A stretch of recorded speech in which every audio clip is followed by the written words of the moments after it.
Chapter 5: The Engine of Evolution. Natural Selection. Natural selection is a process that over long periods of time, changes in the frequency of genes occur in which they are better adapted to the environment. There are 3 requirements of evolution by natural selection. 1. The population needs to have a variety of traits. 2. The variety of the traits needs to be able to be passed down to the next generation. 3. The variations have to affect the organism's chances of having offspring.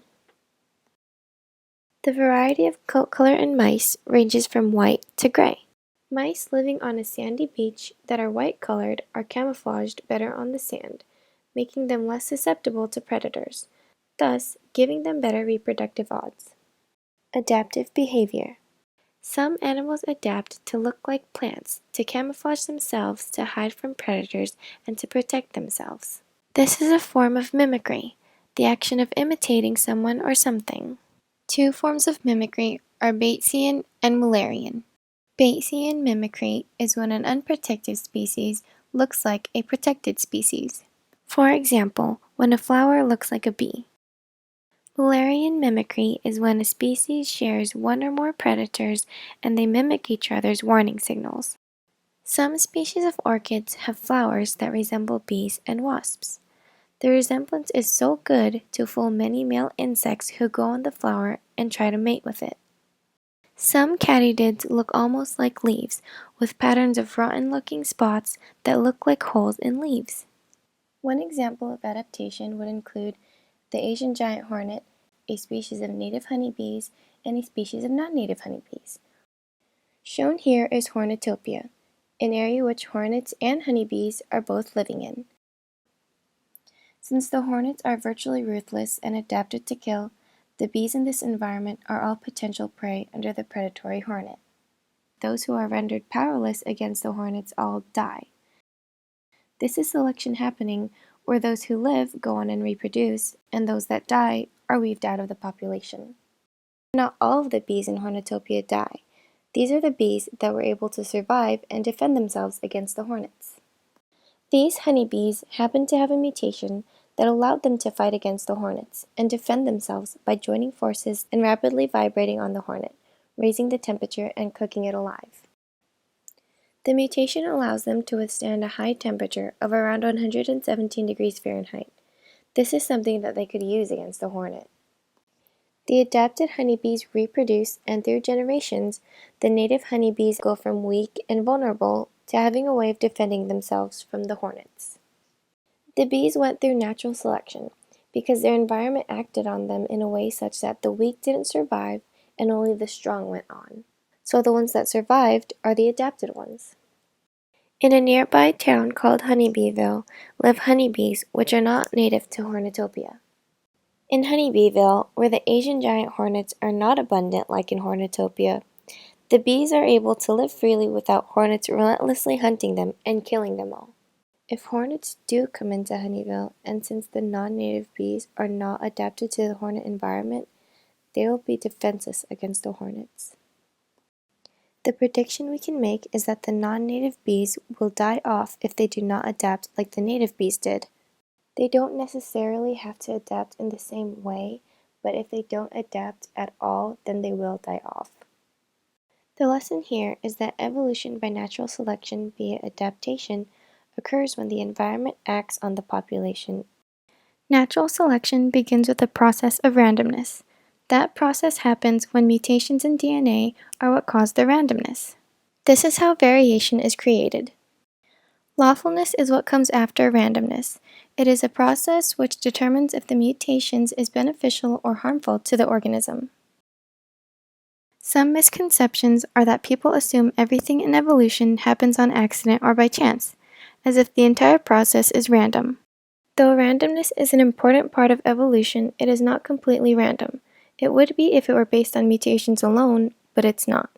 Chance alone does not explain all of evolution, because that's not the only thing that's happening.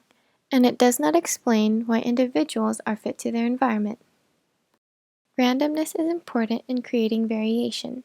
It happens because of mutation, which is the outcome of errors in replication of DNA. These errors are completely random. It happens whether or not they're beneficial or harmful to the organism. Lawfulness is a process where the environment acts on a population, sifting through genes and keeping the ones that have a better chance of being passed on, making individuals sustain itself even better with its environment. The filtering of variations by natural selection is what produces the adaptations, molding the population into one that better fits its environment. Lawfulness is like Gandalf not letting bad mutations pass. Randomness is responsible for mutation and variation. Lawfulness is responsible for sifting through mutations to find the most beneficial. Think of it as mutation and selection. A shorter version of adaptive selection would be Richard Dawkins' definition: non-random survival of random variants. Evolution without selection. Evolution without selection is known as genetic drift. Genetic drift is a random change in allele frequency without natural selection. When genetic drift occurs, the allele frequencies randomly fluctuate until they are either fixed or lost. Genetic drift can also change the allele frequencies, regardless of how good or bad they are to the organism. The picture of the random walk is a good example of genetic drift because it shows there's 50% chance if he falls to the left, he'll be fixed, versus when he falls to the right, he will be considered lost.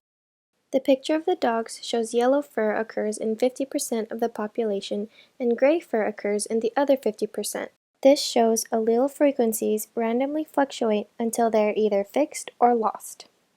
The founder effect is genetic drift that occurs after start of a new population. It occurs when a few individuals start a new population.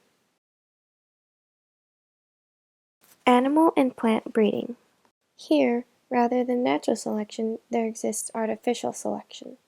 Artificial selection is similar to natural selection, but breeders specifically choose the desirable traits they wish to enhance. So instead of nature selecting who is most fit to survive, humans do for their benefit. Domestic animals and most edible plants, such as fruits and vegetables, are products of evolution through artificial selection.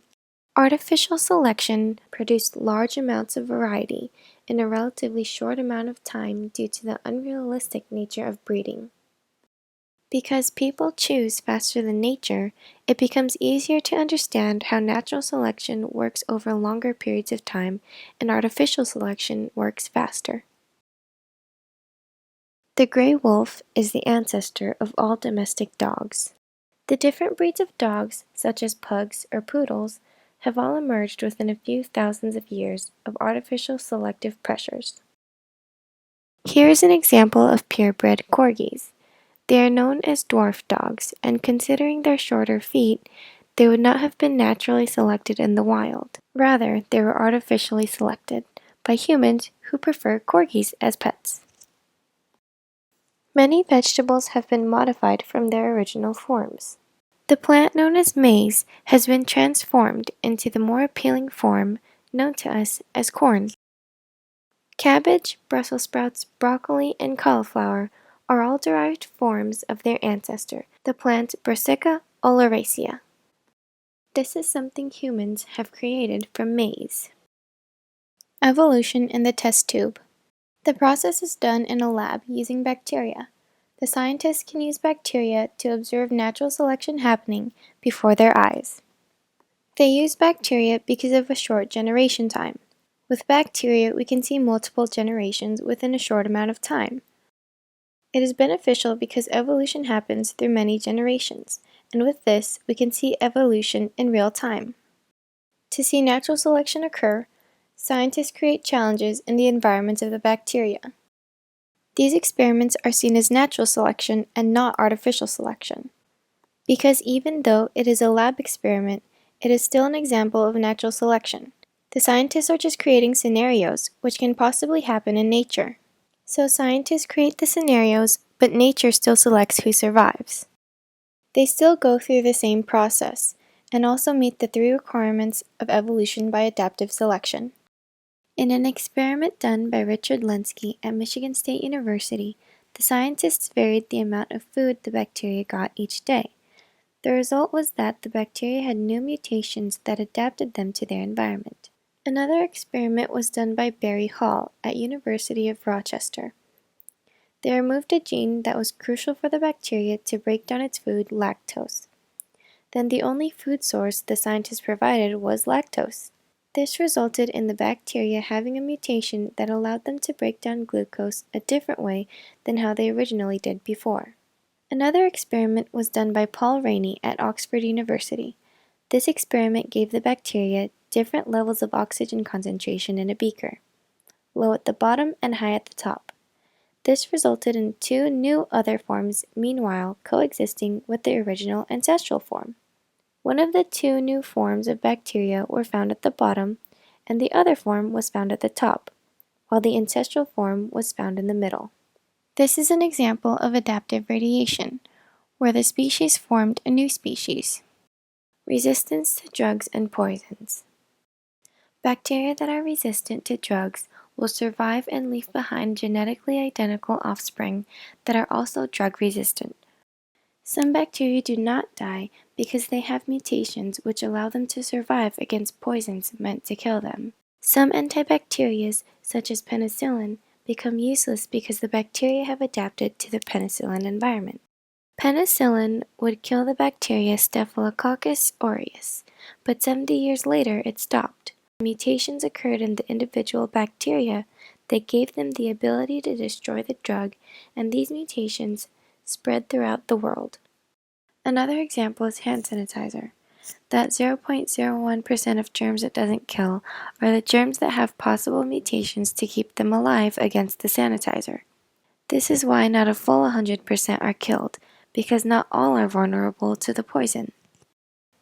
Some lucky species, like insects, plants, and fungi, have adapted through selection to human-caused changes in their environment, such as poisons when we try to kill them. When a population undergoes stress that comes from environmental changes, such as natural changes or man-made attempts of elimination, then selection will create an adaptive response. Selection in the wild. Even though evolution in the laboratory is genuine evolution, the stressors of the environment acting on the captive bacteria are human-induced. However, natural selection can be seen in the wild, with no human intervention. These instances are when a strong selection pressure is acting on a population, such as drastic environment changes that severely limit food or water. The plant or animal being observed has short generation times. Some higher life forms, not bacteria, do have significantly shorter generation times than humans. Lastly, the changes that will be observed will be small, subtle changes on a few of the organism's traits, otherwise known as microevolution. Does evolution promote complexity? Some people argue that evolution through natural selection is not adequate enough to explain the complexity and variety of organisms seen in nature. Instead, they argue that supernatural creator is responsible for all the traits in animals that make them seem designed to their environment. As for evolution, adaptive selection can be seen directly in the fossil record, and every transition corresponds with the selection of beneficial traits. Lab experiments mimicking evolution but with stronger selective pressures show results at a rate 500 times faster than evolution seen in the wild.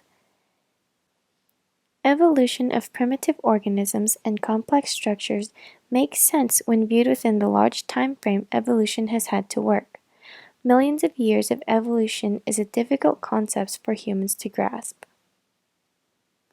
The overall lesson here is that even though natural selection is the environment acting on a population, it is a step-by-step process that takes time to change a population.